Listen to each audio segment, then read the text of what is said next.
एक ब्राह्मण को विवाह के बहुत सालों बाद पुत्र हुआ, लेकिन कुछ वर्षों बाद बालक की असमय मृत्यु हो गई। ब्राह्मण शव लेकर श्मशान पहुंचा। उसे पुत्र प्राप्ति के लिए किए जप तप और पुत्र का जन्मोत्सव याद आ रहा था। श्मशान में एक गिद्ध और एक सियार रहते थे। दोनों शव देखकर बड़े खुश हुए। दोनों ने प्रचलित व्यवस्था बना रखी थी।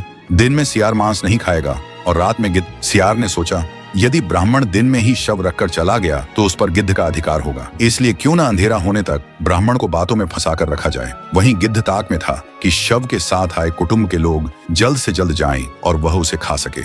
गिद्ध ब्राह्मण के पास गया और उससे वैराग्य की बातें शुरू की। गिद्ध ने कहा, मनुष्यों, आपके दुख का कारण यही मोहमाया ही है। संसार में आने से पहले हर प्राणी का आयु तय हो जाती है। आप अपने पुत्र को वापस नहीं ला सकते, इसलिए शोक त्याग कर प्रस्थान करें। संध्या होने वाली है। संध्या काल में श्मशान प्राणियों के लिए भयदायक होता है, इसलिए शीघ्र प्रस्थान करना उचित है। गिद्ध की बातें ब्राह्मण के साथ आए रिश्तेदारों को बहुत प्रिय लगी। वे ब्राह्मण से बोले, बालक के जीवित होने की आशा नहीं है, इसलिए यहाँ रुकने का क्या लाभ। सियार सब सुन रहा था। उसे गिद्ध की चाल सफल होती दिखी तो भागकर ब्राह्मण के पास आया। सियार कहने लगा, बड़े निर्दयी हो, जिससे प्रेम करते थे उसके मृतदेह के साथ थोड़ा वक्त नहीं बिता सकते, फिर कभी इसका मुख नहीं देख पाओगे। कम से कम संध्या तक रुककर जी भर के देख लो। उन्हें रोके रखने के लिए सियार ने नीति की बातें छेड़ दी। जो रोगी हो, जिस पर अभियोग लगा हो और जो श्मशान की ओर जा रहा हो, उसे बंधु बांधवों के सहारे की जरूरत होती है। सियार की बातों से परिजनों को कुछ तसल्ली हुई और उन्होंने तुरंत वापस लौटने का विचार छोड़ा। अब गिद्ध को परेशानी होने लगी। उसने कहना शुरू किया,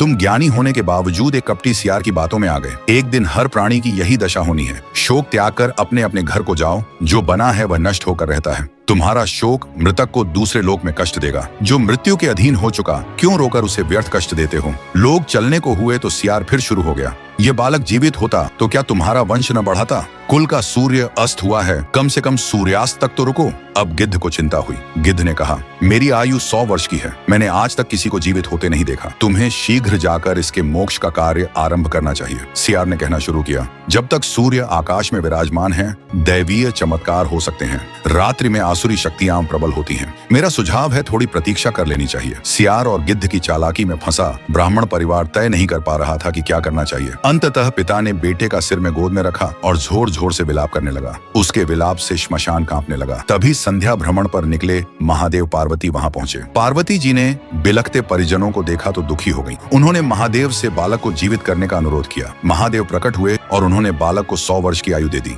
गिद्ध और सियार दोनों ठगे रह गए। गिद्ध और सियार के लिए आकाशवाणी हुई, तुमने प्राणियों को उपदेश तो दिया, उसमें सांत्वना की बजाय तुम्हारा स्वार्थ निहित था, इसलिए तुम्हें इस निकृष्ट योनि से शीघ्र मुक्ति नहीं मिलेगी। निष्कर्ष, शोक का आडंबर करने से कुछ नहीं मिलता। सच्चे मन से दूसरों के कष्ट पर शोक करना चाहिए।